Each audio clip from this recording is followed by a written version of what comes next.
In just 24 hours, Hurricane Erin's winds exploded by 85 miles per hour, shattering records and turning a mild storm into a Category 5 monster. How did this happen? And could it happen again? It began as a whisper of wind and water off the coast of Africa, but Erin was no average storm. It did something that stunned forecasters, undergoing an exceptionally rare and explosive intensification that was completely off the charts. So, what secret ingredients align to create such a powerful and unpredictable force? Let's break down the science behind its terrifying growth, track its wild path, and uncover the impacts of a storm that decided to write its own rules.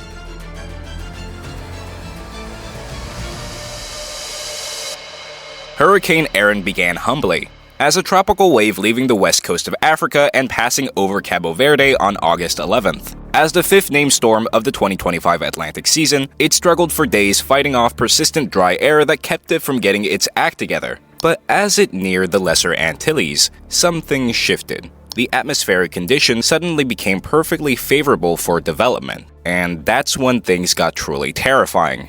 At 8 a.m. on August 15th, Erin was a Category 1 hurricane. By 8 a.m. the next day, it was a Category 5. Over those 24 hours, Erin underwent explosive intensification. On satellite imagery, it became terrifyingly organized, with a tiny distinct pinhole eye appearing, a classic sign of a storm strengthening at incredible speed. Its top winds more than doubled to a catastrophic 160 miles per hour, with a crushing central pressure of 915 millibars. This made Erin the earliest Category 5 hurricane ever recorded in the open Atlantic and one of the fastest intensifying storms in history.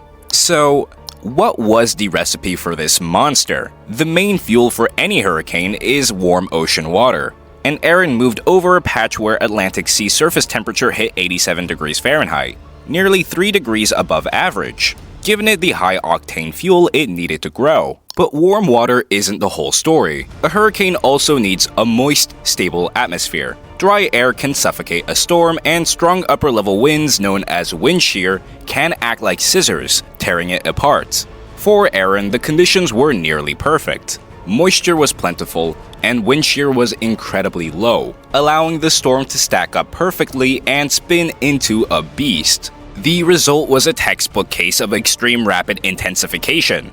The official definition is a 35 mile per hour wind increase in 24 hours. Erin's winds jumped by 85 miles per hour. But power like that is hard to maintain. Just when forecasters thought they understood the storm, Erin changed the rules again. Soon after peaking, it began an eye wall replacement cycle, a natural process almost like the storm rebooting itself.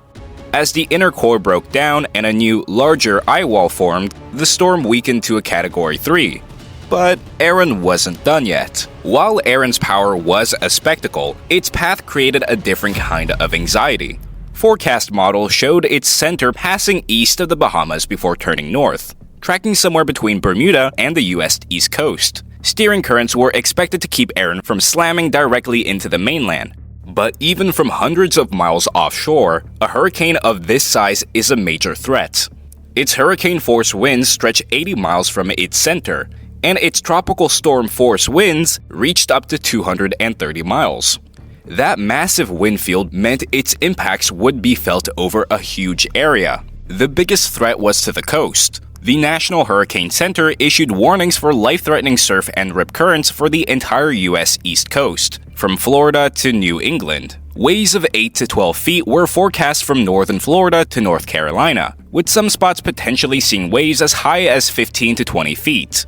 These conditions led to stark warnings for North Carolina's Outer Banks, where officials worried the main highway could become impassable. The message from officials up and down the coast was simple and blunt: stay out of the water. Erin's life has been a roller coaster of strength, perfectly demonstrating how complex these storms are. After exploding to Category 5, it weakened due to its eye wall cycle and dry air, only to roar back into a beastly Category 4 as it moved over warm water again.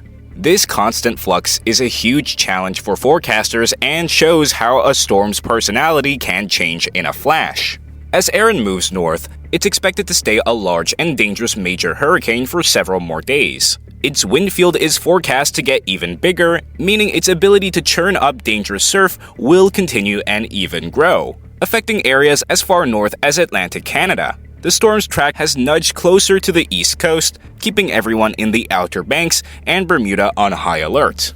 And Erin's story is really a preview of what's to come. Studies show that from 1971 to 2020, the chances of an Atlantic storm rapidly intensifying into a major hurricane more than doubled. Ocean temperatures are now consistently higher than the 20th century average, fueling more superstorms like Erin.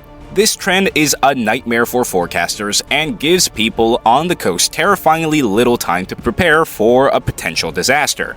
In the end, Hurricane Erin won't be remembered for where it hit, but for the raw, untamable power it unleashed. It's a masterclass in rapid intensification, a process that can turn a manageable storm into a monster in less than a day. Its journey, a volatile dance of strengthening and weakening, has kept forecasters on edge. While its sheer size has sent life-threatening waves ripping across coastlines hundreds of miles away, Erin is a sobering reminder that with our oceans getting warmer, the biggest threat isn't just where a storm is going, it's how strong it can get, and how fast.